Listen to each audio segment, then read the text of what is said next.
George Lucas, Yeah. 1973.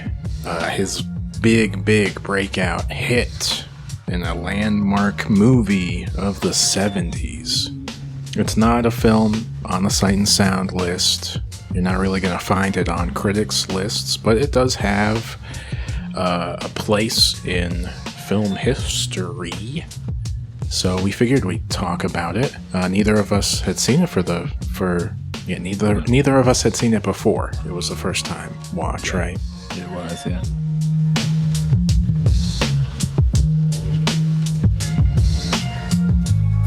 But what are we talking about today, baby? It's the Wolfman with you. You might want to go to the film experts for your opinions about these nostalgic American movies, but some like it unauthorized. And I am the Wolfman, J. Brooks Young. Nice. Wow, you came at us. That was fantastic. And I'm Zach Domes. And this is American Graffiti.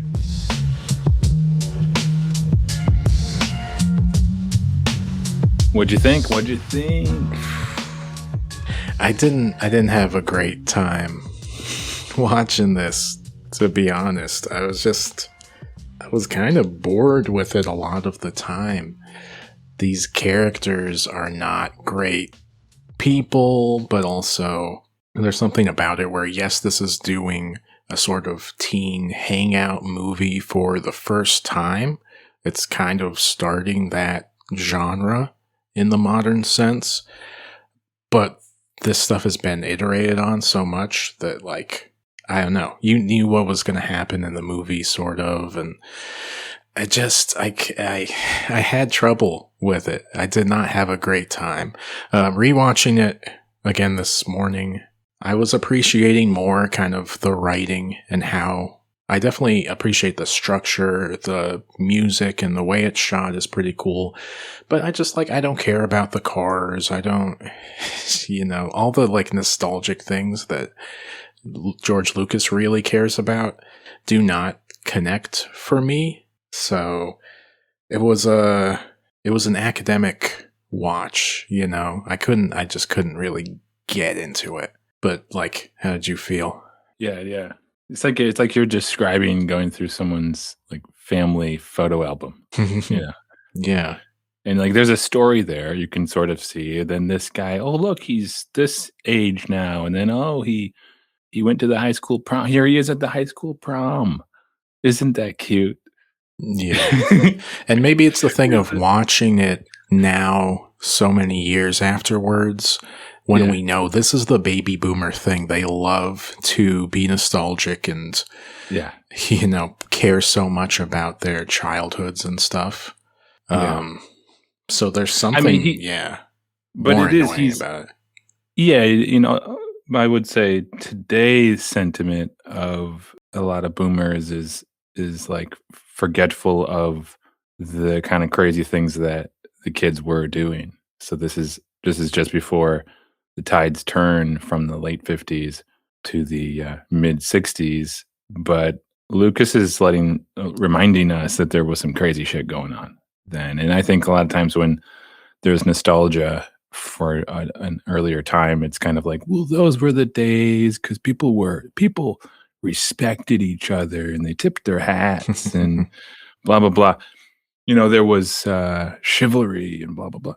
But, it's so easy to forget some of the craziness that was going on. And Lucas is doing that. And he's like, the kids were swearing at each other. They were messing around. And he even includes stuff like the teacher, the guy who comes back from college or something like that and becomes a teacher and is like hooking up with one of the students. So Lucas he's not shying away at the same time. Yeah. No, I wouldn't say the film is like too nostalgic at the expense of like showing the darker stuff that was happening at that time.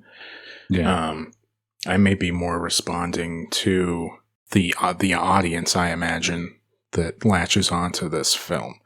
It's not like a Make America Great Again film, but it feels like it can play to that crowd. Yeah. which is tough. But I do no, I would give the film credit that it's giving you a pretty complete picture of the highs and lows and gross ugliness. I mean, that's maybe at the detriment of my connection to the film also, is I don't like the characters that much, and their behavior is kind of true to life, but ugly and misogynistic and all these things. So right, and we've covered many films up until now, and a lot of the films, I think, if the further you go back, the more filtered the films have been, because more time's gone by, so it's been more concretized. Is that the word? That it's become more concrete which films last and which films are really good, and so those are the ones we look at. But among that, entire pool of films you could watch from, say, 1930, 1940, are a lot of films that are super horrible by today's standards. Luckily, critics and time and all this stuff has filtered a lot of those films out. And you got to imagine Lucas has probably seen tons of those films that now no one's wasting their time on, except for historians and things like that. But at the time, Lucas, that's what they had. That's all they really had available to him growing up, was movies, all the different movies made in the 40s and 30s. And most of them were full of crude stuff, full of, misogynist men and, political backwardsness and all that stuff. So I don't know, Lucas in some sense too, he probably doesn't, he didn't care about that. This is a young guy who just, all he cared about was making a movie that was fun, and he's going to put in it anything that he remembered from film and from his past. This is what this is what it is. It's just him remembering what his childhood was like in this small town he grew up in, and just putting all these different scenes that I imagine he kind of remembered or felt relatable to him. Yeah. From what I heard, he had hired a different guy to write the first draft script of this, and that guy had made it more of a kind of 50s melodrama with really high stakes, and Lucas basically threw that whole thing out and just went, no, this isn't true. Let me just write about what my experience was, basically. Yeah. And I mean, so I give it a half star for that. I give it a half star for being honest. I don't know where I rate it yet, and I agree it wasn't the most enjoyable experience. I agree, but I give him some credit for doing something like The Graduate does, or that Linklater will do later, a couple decades from now, and others, like you said. This same thing will be repeated over and over. So I give him credit for kind of trying that out. One of the first to do it. There's been others though who've done similar things. Yeah, I think just in the hangout sense, it feels very, very new. We obviously had an episode talking about The Last Picture Show, which is a similar kind of coming of age story in middle America, but that's not a comedy. This film merges comedy with this kind of low stakes hangout thing, looking back at the filmmaker's childhood. I mean, I think it's the first time that's really been done, because this generation was the first generation to have a childhood like this, sort of, where they had all this sort of economic spoil, so much money flowing post World War II, and these kids could have jobs and afford cars and allowances and drive around and get into trouble. Yeah, key point there is the kids, right? A kid hangout, because you do have I always forget the road movie that we watched. Oh, Easy Rider?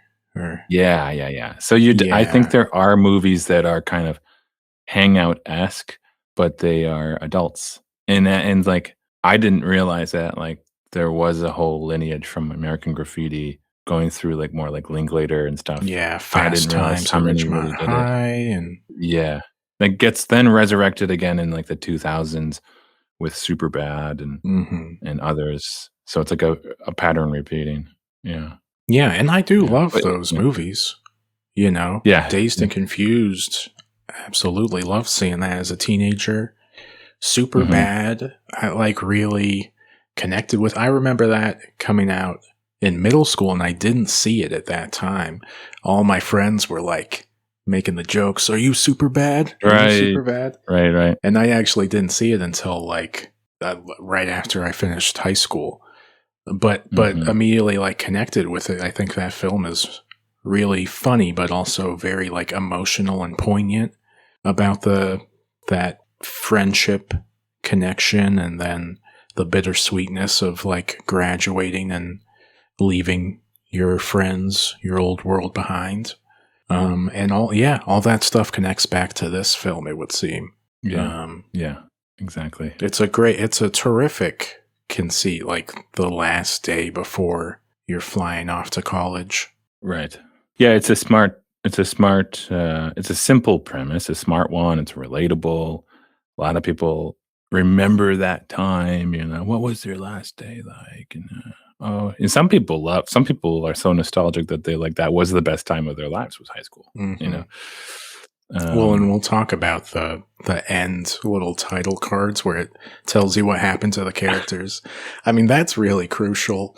It kind of hits you like, what the, like, movies don't usually do this. Like, no, yeah, here's what yeah, happens to the characters outside of the movie. But like, I yeah, think that ending's really crucial because it's like, yeah, this was kind yeah, of the last best time of their lives, you know? And then yeah, it's true. it was all downhill. Yeah, it's like Nicholas Ray, right? But like a comedy version, much more comedic version with the colors, the widescreen, the youth.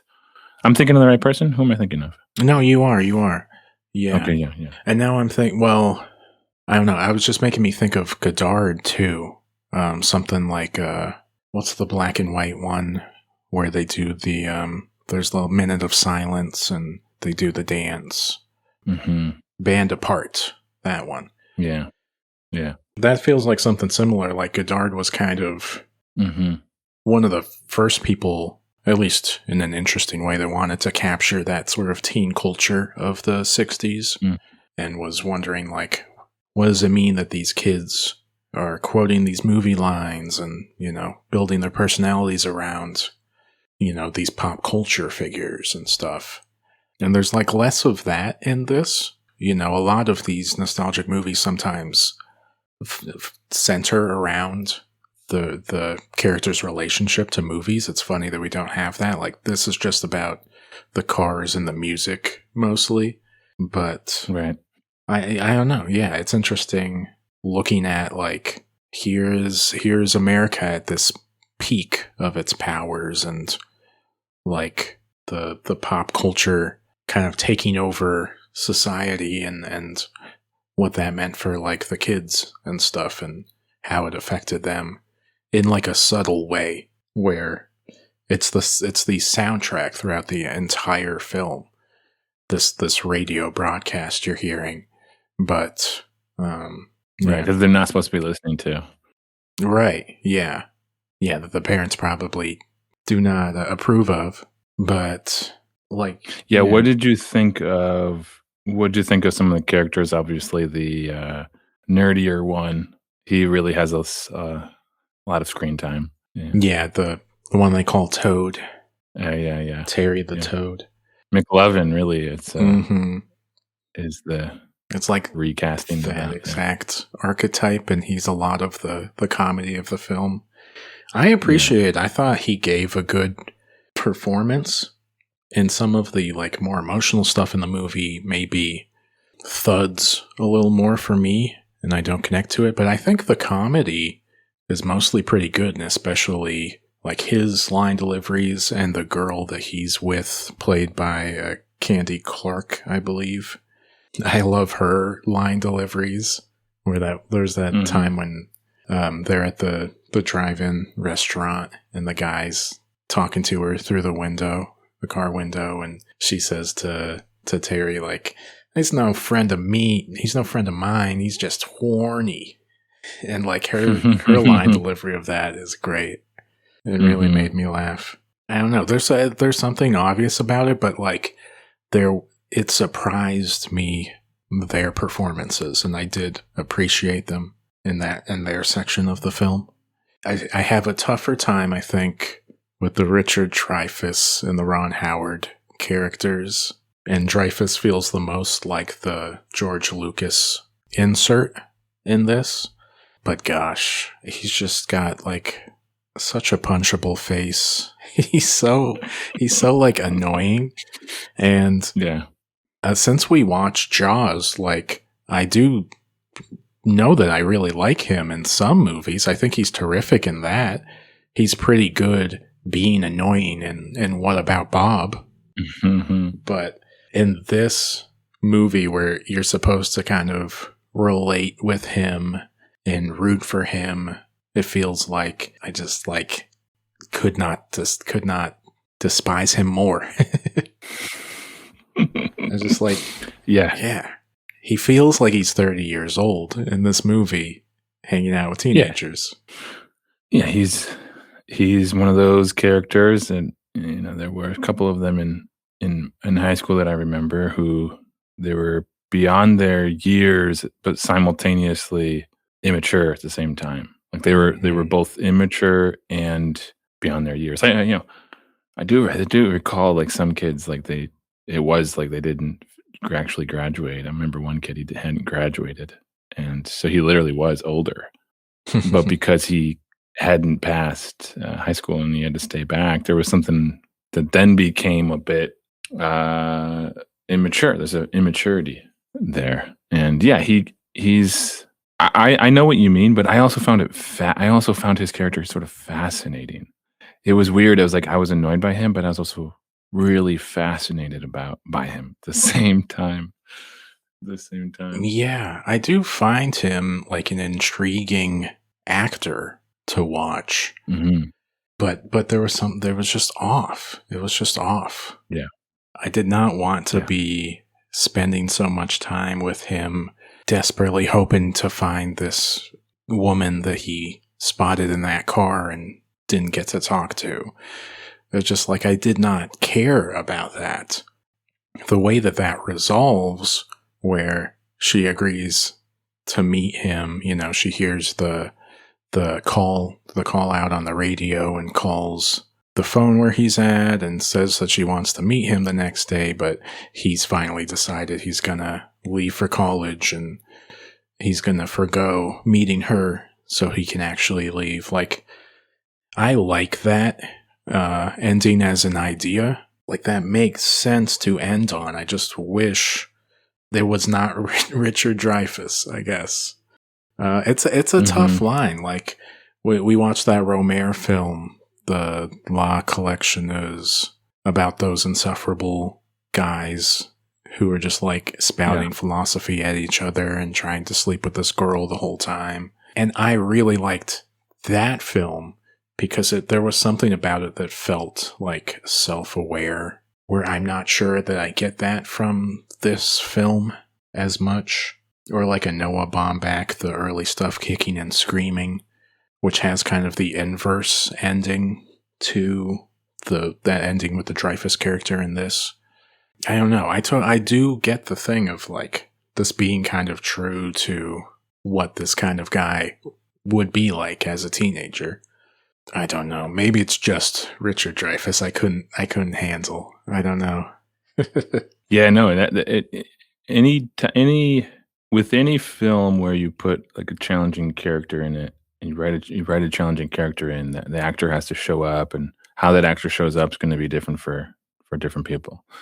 There was a range of opinions on Marty Supreme, Chalamet's performance in that. There's a range of reaction to various films. I remember I watched growing up. I would watch A Christmas Story, that like sort of cheesy film about the kid who is going to get his eyes shot out or whatever. And that's a great description for what The Christmas Story is about. yeah. Because that's what he keeps getting told. Like, you're going to get your eyes shot out. Oh, what is it? You're going to shoot your eye out? You're going to shoot your eyes out? That's what he says. Something like that. And I just remember it being like a charming, like, movie that they do a marathon of on TBS every Christmas Day, and we'd watch it. And then I showed it to some friends who had never seen it, and their reaction to it afterwards was like, God, that kid was so bratty and annoying. And I was like, yeah, well, yeah, but also that's the point, I Yeah, guess. it's like tongue in cheek, especially with the narration, right? Yeah. Like it's definitely intentional. Yeah. But then there's it's always going to be a range. And so Dreyfus, not for you. Not for me. And right, the Ron Howard Steve character is also rough, especially because he's like trying to pressure his girlfriend into, first he wants to like have this open relationship. He doesn't have the like balls to actually break up, even though he wants to see other people. And then he's trying to pressure her to have sex later on in the car. His character to me was way more annoying. Personally, I was that every time he came on the screen, I was like, oh, it was very annoying. Again, it felt like there's something true in that storyline, but there was no part of him like telling off the principal at the sock hop, like, I actually just graduated, or the reconciliation with the girlfriend Lori at the end. Like, I did not care or like resonate with those moments at all, just because he seemed kind of despicable. He shows back up at the diner, and the waitress sits down and like wants to invite him out after work. I'm like, in what world? Like, this just does not make sense to me. That's a fantasy. I mean, that's Lucas's fantasy or something slipping in there. Like, that waitress I used to see at the restaurant I went to, I'm going to write in that she hits on me, Yeah. Like, no way that ever would happen. No. And Ron, like, but therein, you start to see, I mean, in some sense, this is what's been happening in some sense since, I mean, the easy name drop is obviously Godard, but there's something that changed in the zeitgeist and in the budgets for these films and the popularity of these kinds of films. People are now doing new things, they're trying new things. And with something like that, it's like somebody may watch it, like a director who will come a decade or so later, they'll see this when they were a kid and they'll think that's kind of fun. And then by the time they become a director, they're like, well, we can't do something like that, but maybe we could do it in a funny way. And so these little experimentations, though they're kind of quirky, off-putting, strange, annoying, whatever, like they will all become parts of them, inclinations of them, moments of them will be used again, but in different ways. Mm-hmm. So that's the part of this whole decade that's fascinating, is all the things that it does wrong in its experimentation are still available to be utilized just in a better way by other people down the road. Yeah, and it's not just new in drawing the audience that way, but like, I don't know, there are parts where it feels prescriptive and you're supposed to relate with these characters, but in a lot of senses it does feel sort of pulled back and you're just observing what happens. It does, like, you're able to walk out and have conversations about, I liked this character, I didn't like this character, and like there's something about this film that invites discussion that I think really helped it become that phenomenon and such a big box office hit. I don't know. It's clever. It's like, it definitely works. Even if I don't like appreciate it fully, I can I can see where it's fun to talk about. It's fun to experience and feel like you have a perspective on it, which is a lot more than you could say about a lot of more boring black and white movies, morally black and white, not literally. Yeah. The black and white version is really interesting, actually. And then I guess that brings us to the fourth of the main boys, who's this John character, who works at a works at an auto shop and has his souped up car from the 30s and likes to drive around and race people and say that he's got the fastest car in the valley. And he tries to pick up girls and, well, what's her name? Sister will go with you. And he says, well, yeah, sure. Any of you is good. And then he gets stuck with this like 13-year-old girl for the whole night. And that part's pretty fun. I think she gives a good... Mostly, yeah. No, she's she gives great. A good performance. I think we don't need to write in like this guy, his feelings at the end about wanting her and feeling like he's going to explode. Well, right. So he's putting that on to get the address from her so he can finally take her home, right? That seems to be the implication. Yeah, it's just a little much. It's a little much. But it's a fun dynamic, and they get into trouble and kind of bond a little bit. Yeah. And it's just that, like, teenage thing of, you're making friends, you're connecting with people just by the proximity of, like, your ages or having classes together or whatever, where you're with people you wouldn't normally be with, and, bonds can form out of that, and it's a lot easier to kind of connect with people at that age than it is at any other time of your life, it often seems. So there's something nice about, like, they have this connection, and they're able to sort of recognize things in each other. It struck me watching it the second time, that, like, scene where they go to the like car graveyard and walk around, and he's recounting the different crashes he remembers these cars getting in, and that connects to, right, his end title card says he gets killed by a drunk driver. But, like, that feels really true to life, that despite how dangerous this stuff is, or maybe it's in part because of it, like, these kids get so obsessed with these cars, and that becomes, part of their life, what they care about. And it's like, I don't know, it's really interesting, that phenomenon.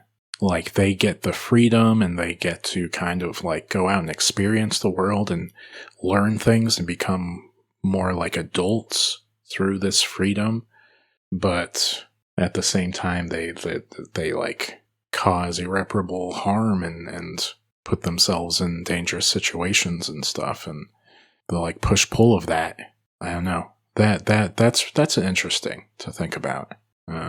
Yeah, I mean, it's hard to fathom that the era of progress and industrialization, starting way back with, factories and kids working in factories and trains. Trains were crazy. Transportation's always been like a wild thing, though. And just in the sense of, like, you all of these things have always been dangerous to some degree in their first implementation. And back in the day, there wasn't as much worry about exactly how dangerous it was. Like, there was, like, the level of dangerousness was higher, and then throughout time it got lower. But at some point you would just be like, get on this train, let's go west. And, like, in the train crashed, you're like, oops. Like, it was a bigger problem for the train company, that they lost money and had to make new trains and things like that, than it was that they lost, that they were the cause of these civilians' deaths. Do you know what I mean? To some extent, it was always like the march of progress is more important. Keep going, keep going, keep going. So yeah, from the vantage point of industrialization and all of the harm industrialization did, now inventing these nice new souped up cars that 18-year-olds or even 16-year-olds could drive, while potentially drinking, now that alcohol has been legalized for decades again. It's like, you can only imagine that type of thing for the mind of somebody in that era, though it was a big deal, wasn't a huge deal compared to where they came from, literally like 10, 20, 30 years prior and longer. So here's all these kids driving around, and it's dangerous, but the adults at the time, they're like, the argument is, well, we got to learn somehow. And yeah, And there's like it's just what happens. The cops pull him over and he gets a citation. He just throws that in the pile with the rest of them. Like, you literally can't stop this stuff from happening. And there's something that feels intrinsically like human about it, that we are drawn to these things that are exciting, even though they're dangerous. Yeah. Yeah. The best you can do is try to course correct. You can't censor or limit entirely. Mm-hmm. You can't cut it off entirely, because then that will always be, and typically is worse, because people will find a way. So then they'll be like theoretically trading cars illegally and stuff like that. So you have to like course correct is the best course of There's action. been a good trend the last couple of years on the internet of people pointing out the way that like roads are designed that are like dangerous to pedestrians and to motorists as well, but like that you can't just like put a speed limit sign lower and expect that to do anything. Like, people drive as fast as they feel safe. So what you literally have to do is design the streets to sort of deter fast driving. Like, you need trees and stuff, closer in on the street where there's more that people have to pay attention to, where you have to put like, those little islands in the middle of four-way stops that you have to like drive around, stuff that subtly gets you to slow down. Mm-hmm. Because there is something in how we interface with cars where we want to get to that place as quick as possible, and if it feels like, I got this big open road, I might as well just the speed from A to B. Yeah, and like oftentimes, like when I did a trip to Sweden, it was like I just sensed that the people there had a strong unified standards, I would call it. Mm-hmm. The people of that country kind of have standards for themselves, and it's like the laws don't necessarily like they're gonna do what they think is right based on the culture, based on what they were learned.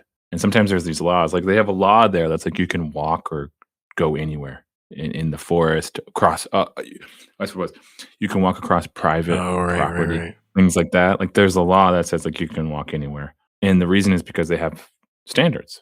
So like if you have standards for how you drive, and everybody generally knows drive safe, don't do something stupid, have good standards for yourself, then you wouldn't need theoretically all these kind of stupid laws like a speed limit that says don't go over this maximal amount of speed. Instead, it's like the sign could say like, don't be stupid. You know what I mean? Like, I know, but instead we ended up with this standard in this country where cars are king. Like literally we were just pumping out the manufacturing of these cars, building these big highway systems. And it was like everyone wanted this to succeed. This was so good for the economy. And it ended up that we created a society of motor deaths and like unwalkable cities and all these horrible things, congestion and noise pollution and the, entire laundry list of negatives that come with a culture centered around cars. But literally when you're just a kid and you got this big shiny thing in front of you, like, who cares about that stuff, man? I want to go fast. Cool. Yeah. Smoking cigarettes, smoking Camels, keeping them tucked in your sleeve. Yeah. Like cowboy hat. No wonder, Harrison Ford popping up in this movie. Yeah. Just for a moment. And his this guy who hadn't made it as an actor, basically, like had been trying to break through for years and years, and oh really? Yeah, he gets this little part, and then finally they're trying to cast Star Wars, 4 years after this, and Lucas is having him like read with everyone who he's auditioning for those roles. And finally he goes like, no, Harrison Ford is actually right for the Han Solo part. And that, jumpstarts his movie star career. But here he is, little young Harrison Ford doing some weird Midwestern accent. Mm-hmm. Yeah, he He's is. fun in Speaking this. of Star Wars, this is produced by Coppola. Mhm. Is that right? And so what I don't know much about, only briefly know their friendship, their working relationship, and then what occurs afterward. Do you know much about this? Yeah, so it's fun that we talked about The Godfather because these two are intrinsically linked. Yeah, Coppola had already started directing stuff, and he had come into a bit of money by the end of the 60s, and he started his own production company, American Zoetrope. And when Lucas was leaving, I believe USC is where he studied filmmaking, Coppola was really interested in his stuff. He was always really technically experimental and gifted with all that technical stuff. Lucas was. So Coppola produces his first film, THX 1138. I don't know if you've seen that. I just got to see a screening of it like a month ago. Really interesting kind of like riff on a 1984 or Fahrenheit 451 type sci-fi story. And it looks gorgeous. It's like probably even better looking than this film. It's really crazy looking for something from, I think that's 71. But that was like the farthest thing from Star Wars, basically. That was very hard sci-fi, like very little dialogue, and it just totally flopped, made no money. So then when Coppola is trying to decide on his next thing, he gets offered The Godfather and doesn't want to do it. And Lucas's advice is, well, why don't you take that? Because that's a paycheck, and that might make a little bit of money. It's this best-selling novel. And then, we can make what we want after that. I mean, Lucas had a couple, apparently he wanted to do like a Star Wars thing before American Graffiti even, but Coppola's advice back to him was, why don't you try writing like a coming of age, narrative film, see if you can like appeal to an audience, because that's going to make you more appealing to those studios.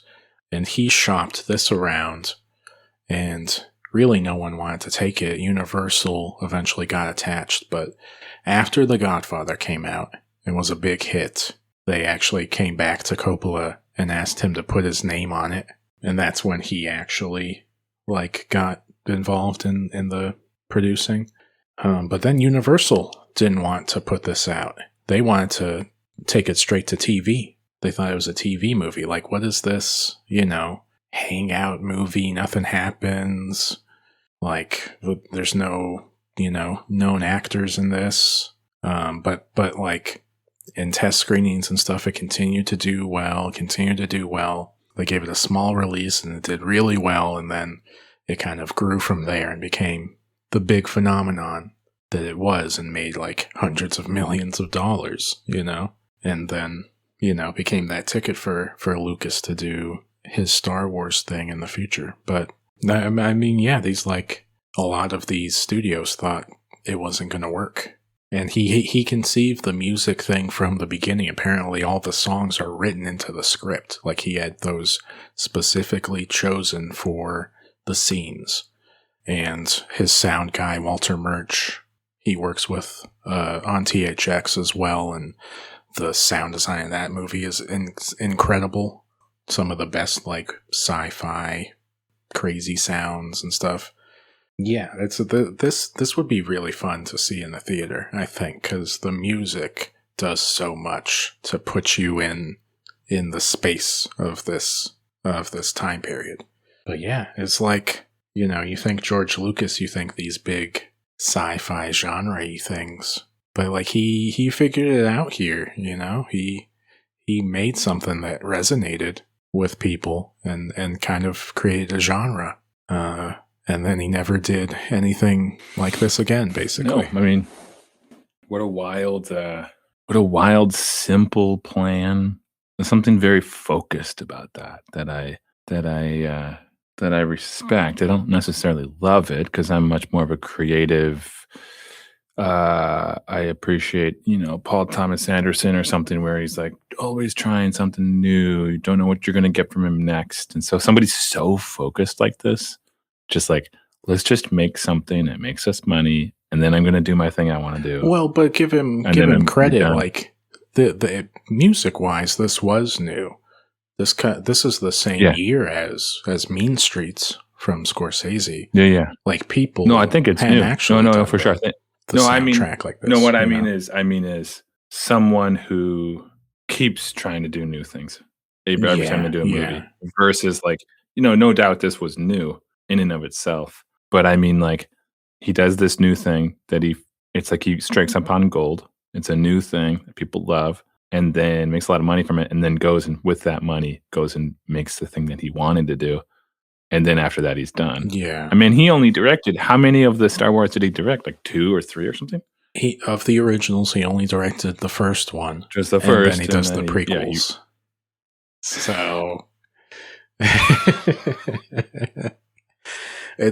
he had too much success, man. And I don't know what I would do in that position, But literally he was rolling in dough. Like, he could not find the motivation to like do something new after that much success. Right. And I don't know.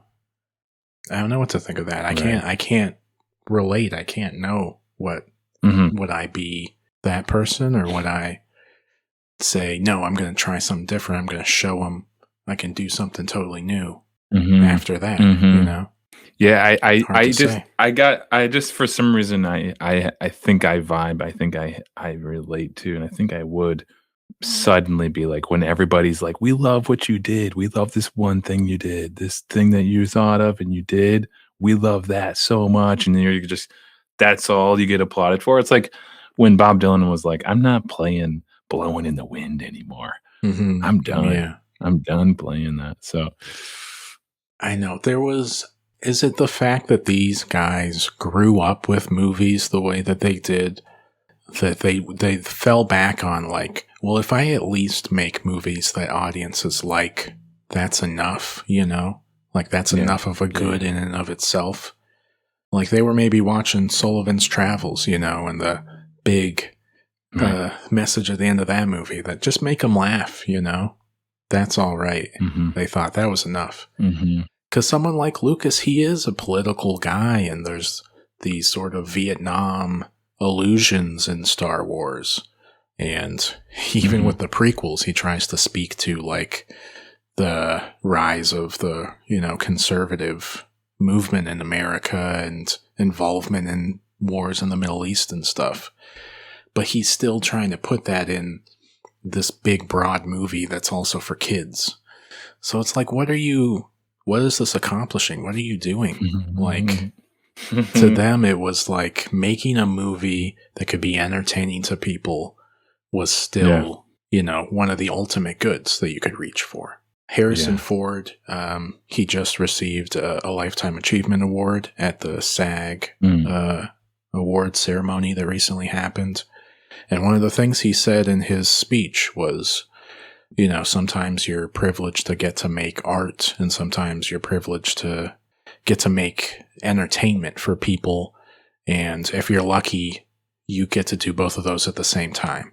That right there is the kind of philosophy of this generation, I think.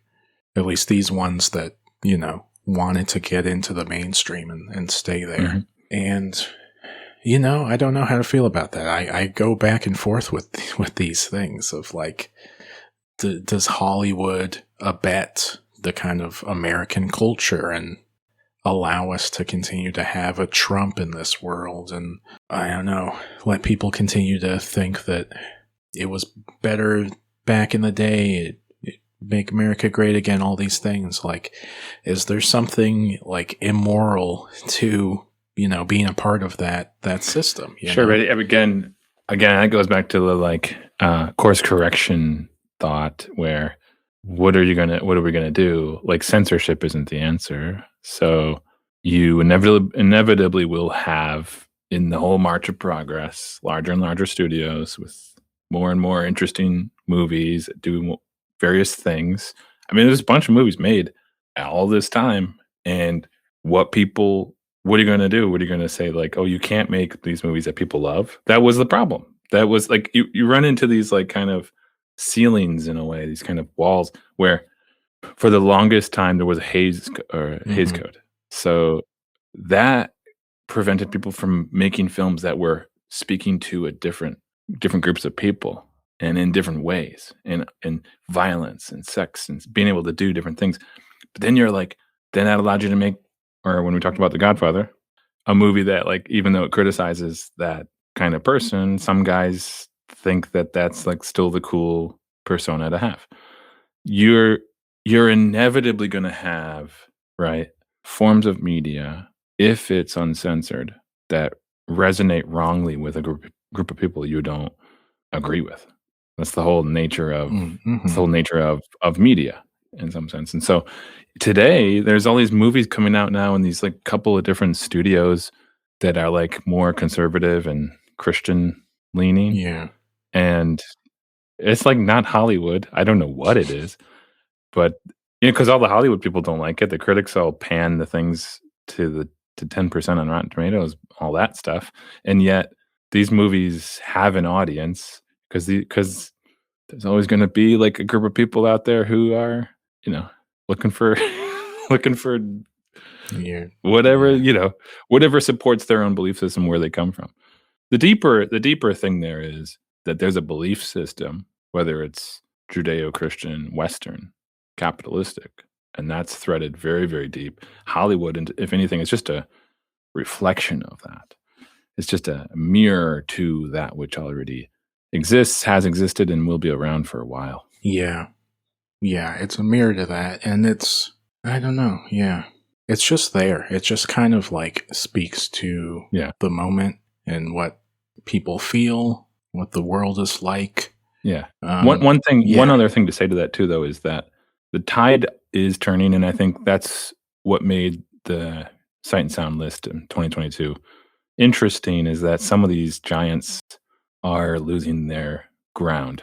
Mm, These movies that we thought for the longest time were unmovable, immovable classics on a list like that, and they suddenly the ground shook a little bit, like The Searchers or these like westerns or these more masculine movies. They are being criticized, and they're being re-examined by like a new generation.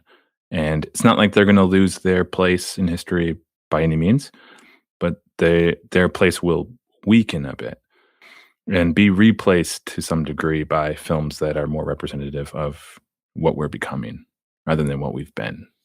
yeah. Yeah. That is happening. And I think you can say that films like this can serve to give you a view into what people thought at that time or what culture was like. And that's valuable as well. And like being able to have that as a point in the conversation, a reference, that's kind of useful. I don't know. When does it cross the line, though? I think if it crosses the line, you discard the film. And then Mhm. there's like hundreds of films that like you turn it on and you're like, what is this crap? And you're like, no duh, no wonder it wasn't even liked when it came out, or it's lost its momentum now. And you have these, but there's still some films that you're like, is this should we keep I this mean, this around? straddles that line for me where I don't Yeah, like, yeah, yeah. the Dreyfus character and the Ron Howard character. They Yeah. don't necessarily feel like they're heroes, and then it's so disquieting that they are so misogynistic. But I don't want to relate to them the way the film wants me to relate to them. So it's Yeah. close to A couple that of them do line. die. A couple of them do die, so, tragically, and that's why they put that that's probably partly why he put that there. It's like, "Don't do this, kids." Which that's actually speaking of kids, that's not real that's kind of a hangout high school film too. That's a fucked up. Oh, That's a really fucked up version of this. I haven't seen Yeah. that. That's interesting. Yeah. I mean, there's Yeah. not really comedy in it, except for the main character is sort of like a nerdy, like a sort of a version of the nerdy Hmm. archetype. And who he is sort of funny. I don't know. It's not like meant to be a comedy, but he is a kind of a funny, hyperactive kind of character. But dude, yeah, that's like the most fucked up version of this archetypal I format. like that. Movies should be fucked up, I think. That's gonna be an interesting watch if you ever do Yeah. get to it. But I mean, yeah, this gets nominated for Best Picture, man. Best Director. It's the year of The Sting Come on. winning Best Picture, but like, who would have predicted this before this came out? That this film was gonna skyrocket, be that acclaimed, you know? Mhm. It was really something. Like, these guys, they knew exactly the audience that they were talking to, and they were Mhm. uniquely positioned to know what would resonate. They were on that cutting edge of the visuals and the sound design, all that stuff. And they were with it, you know? There's so many examples of this. And we talked about with Coppola, where it felt like he did his best work in these 10 years, kind of his prime. And Lucas, similarly, where it feels like, you know, they knew this audience because they were of this audience. And so they could connect to them and just have that kind of magic moment. Like, it was sticky and people just wanted to keep going back and seeing this and all that stuff. And, few people like a Scorsese, stick around and keep doing interesting stuff. I mean, it reminds me in a way of The Graduate and what Mhm. you know. That's who's that Mike director again? Nichols. Yeah. Who's Afraid? Yeah, it's a Nichols vibe. It's doing something new, but I feel like Nichols is the one he's, to me, the one that kind of opens the door in America to a film that truly was different than what these producers and stuff expected that the American audiences were going to want to see. And I think this just pushes that envelope further. But that was, to me, Nichols, and then Easy Rider, and then this. And you could even see Sergio Leone is doing something like, it's a very different kind of movie, of course, but you know, these are guys who, to the American audience, to the American producers, have to be shocking them throughout this whole era. They just keep getting shocked, and this is just another example in that. Yeah, they're going like, what? We don't want to make movies about these like weird, compromised men. Yeah. It always starts off in the beginning. It's always like, well, no, we know what people want. People want big musicals. You know, that's like the early '60s. People want big musicals. What are you talking Lawrence about? of Arabia, do that. Then, and then in 10 years, that goes from, no, we know what people want, to like, people don't know what they want, right? Like, people are wrong, because like, back in the day, film was great. They were musicals. They were great films. Now look at this garbage they're making. There's always a reaction. You know, it's the long, drawn out reaction of being trying to box art into what you think it should be, and you try to define what it can or cannot be. And it happens with every medium and every generation. And there's always people that are like, this is what it is. It should be like this, right? This is how it should be. Someone comes along and does something different. And look where we're at now, where we have this kind of new 70s nostalgia. Whether you think about Marty Supreme, you think about Anora, films like that have a 70s flavor. Even something like Wuthering Heights, the Emerald Fennell films, they're thorny, and in a way, they like have these difficult characters, because it feels like it's a little more of a cynical time, and we want to grapple with difficult characters right now. It's true. It's true. Yeah, it is true. No, I appreciate the time we're in, because you never know what you're going to get. It's like It's an extreme.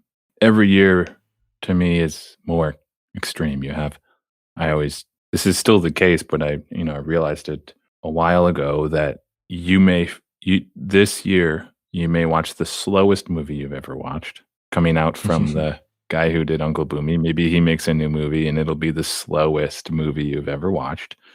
Or you'll go and you'll watch the most high-paced, high-intensity, anxiety-inducing film you've ever watched by the Safdie brothers. You could do one after the other. It's, the progression of extremes, I guess. Yeah. That's what you want. Onward we go. Onward we go. Yeah. Oh gosh. That scene where he's trying to buy alcohol, he's trying to get people to buy alcohol for him. That was the single funniest scene in the movie simply because of the very end of it. When that guy runs out, he throws in the bottle, and then the liquor store clerk, comes out and shoots the guy running away. What was that? That was like out of nowhere. Like, that was so crazy, and then we just sort of move on from that. That dude just shot that guy in the back. Running out of your store and shooting a guy running away. That's crazy. Well, but it was crazy, but there was that moment that I mentioned, that moment where that teacher kind of goes into the shadowy room with the girl and they have some sort of relationship there. There was a couple moments throughout this film where there's always something else happening. So, I mean, in a way, and other directors will do this more later in movies later on, where you have a focused group of characters and then and you're in their world, but you are brought into the era, the time of that place by these little side things that feel weird. You're like, what was that? And that's kind of like what it would be like to be immersed in this bubble as a high schooler. There's this shit going on around you. There's some crime happening, but you're always like, well, that's over there. That's over there. I got other things to worry about. I got this girl, that I'm driving around. There was just something so surreal about that, even for this being a comedy. It was almost like a Godard, like out of left field button that just threw me off. I was not expecting it. No, I think that's the point. Yeah, it's the point. It's, who would have known? I mean, artistically speaking, it makes sense to me. Intuitively speaking, it makes a lot of sense to throw something in that's off, weird, but it's just a moment, and it makes you go, "What was that?" That's going to register something, like you remembered it, and that'll be maybe a part you remember about the movie, but it had no other reference within the movie itself, and yet you'll then remember the entire movie because of this random thing that was thrown in. I think, for some reason, intuitively speaking, artistically speaking, it makes so much sense to me. But on face value, it makes no sense. Yeah. No, do you know what I mean? It's we love the surreal in movies. Like, that's what movies are for, is to give you these weird, like, moments, like you're having a dream. Yeah. And we should mention he wrote this with the married couple, Willard Hyuk and Gloria Katz, who we don't know what comes from Lucas, what comes from these folks that he wrote the movie with. They direct this really weird cult horror film called Messiah of Evil that I got to see a couple years ago. That's really fun and funny and has some of these like strange kind of sticky moments that you remember. Like, there are moments in that film that I can still bring to mind, including some with people shooting like zombies, just like firing a gun off into the dark, like, that feel surreal, like that moment in American Graffiti. So those folks are fun. They also write they write Howard the Duck, and Willard directs that, which I've heard some people like, or maybe it's bad. I don't know. I feel like I've seen it. You seen Howard the Duck? I don't know. It sounds familiar. I did want to touch on the Ron Howard character one more time. Well, him and Dreyfus, but this thing where, they're both supposed to go off to college the next day, and Dreyfus is saying, well, I'm maybe not going to go. And, Steve's giving him a hard time. This was our chance to get out of here. Now you suddenly don't want to do that. And then there's a reversal where, of course, Steve decides he really does care about his girlfriend and he wants to stay there, at least for another year with her. And as much as I don't care about those characters, I do like where that ends up for them, because it feels true to life. I remember, my favorite teacher in high school, I remember hearing this story about how he ended up working there. He taught at my high school until he retired and went there basically straight out of college. But it was right when he was graduating from college that his high school girlfriend, who he had kind of disconnected with, went through this traumatic thing where her sister died. And it was when my teacher returned to town to go to the funeral and kind of, reconnect and console his ex-girlfriend, his high school sweetheart, that they reconnected and they bonded and stuck together. And he decided to move back and, take the job teaching at the high school. And then he stayed there his whole life. This sort of thing is true to life, right? That it can be one kind of fated event that changes your perspective on, your relationship to that person or where you live or whatever. And then that changes your whole life. It's true. It's true. This one might grow on me. It might be fun to revisit, Yeah. I don't know. Yeah. Yeah. I think that it was a movie of the era. Yeah. And with time, it just doesn't seem to maintain a sense of mastercraft or something like that, in story or in acting, or it's it does a good job. It's pretty good, but it feels more like a prototype to a lot of the same type of movie that will come later. Yeah. More than anything. But still fun in certain ways. Yeah. It is a little slow paced, a little simple at times, but there's depth there still. How did you feel about the Wolfman Jack interludes and stuff? Were you aware of him before this movie? No. I feel like I've heard him sampled, I want to say, on an Anderson .Paak album, his breakout album, because he has some of that surfer music stuff cut into the interludes. He was an actual radio host. Yeah. So that's gonna be, if you're gonna put an actual radio host in who's already popular, if you can get that going, dude. In some sense, that's even better than to be honest, that's sometimes better than having an actor that people. Oh know. yeah. To have someone that you've heard and you've never seen, then it's this whole different allure to that. Yeah, this dude, you can't replicate this dude. Just put his stuff in the movie, right? It makes sense. Yeah. It resonated for Lucas growing up, so it only makes sense to put the literal recordings in the movie. And then he's able to get him to have that little part, that little scene. Yeah. And I thought it was a little cute, right? And they also give it away in the opening credits. You're like, who's the guy named Wolfman who's in this movie? So you don't. That's yeah, great, yeah. I could guess that he was actually Wolfman. Through that whole scene. Yeah.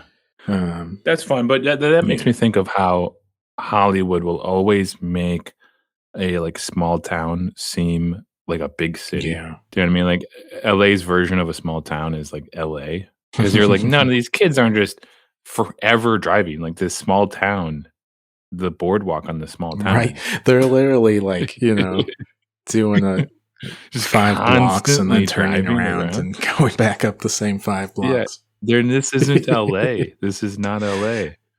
This is a small town. But and the radio, this was how they amused the themselves. radio guy is not going to be that cool in a tiny town like that, playing that music. That doesn't exist.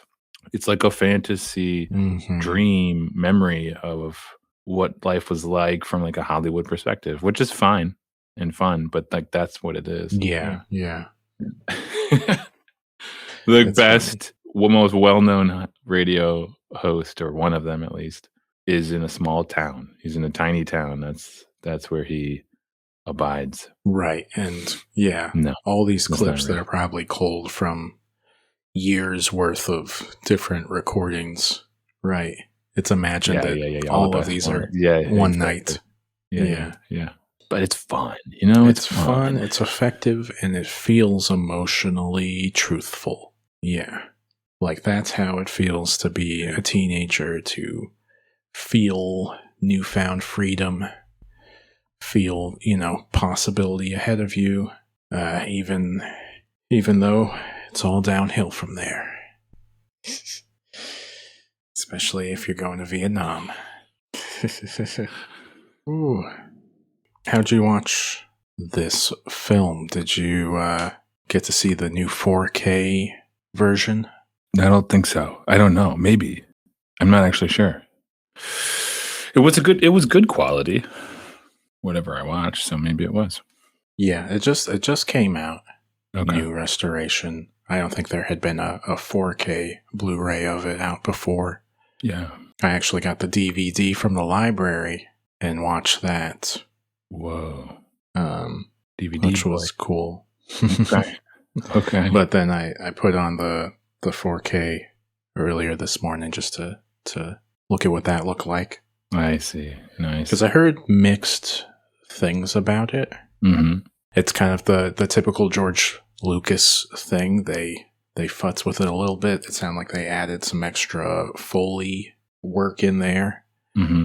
Because it was originally like either a mono or a stereo sound mix, and they made a new 5.1, so that means, changing it around.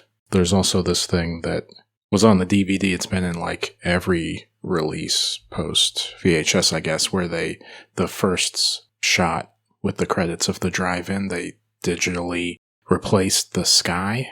That's why it looks weird. Wow. At the beginning. Okay. I can see that, yeah. Yeah. I don't know. It's the wild world of these restorations. There's a lot of talk online of what they do right and what they do wrong. It does look good. You might say it's a little too clean. They might have scrubbed too much of that film grain off of it. But I mean, it's a great way to watch it for sure. Yeah, and I do, speaking of that, I do worry about this new technology that has come upon us here, and how that will be utilized. And obviously, though it saves time, its quality is questionable sometimes. So that's going to be, we're going to start seeing restorations pop out quicker probably. And then as a result, lower quality sometimes. Yeah, there were those James Cameron ones last year. I think they did True Lies and one of his other films where people think they did like a kind of AI upscale pass on it, and it looks really waxy and weird. Like they're literally adding in information that wasn't there originally into the image. And that's just like, come on, what's the point of that? It's okay to watch a grainy film or a scratched up film. Like there's a reason people like to go out and see this stuff on 35 millimeter, Yeah. It's like let it look the way that it looked originally. Like there's nothing wrong with that. Yeah, take your time. Do it the right way. Yeah.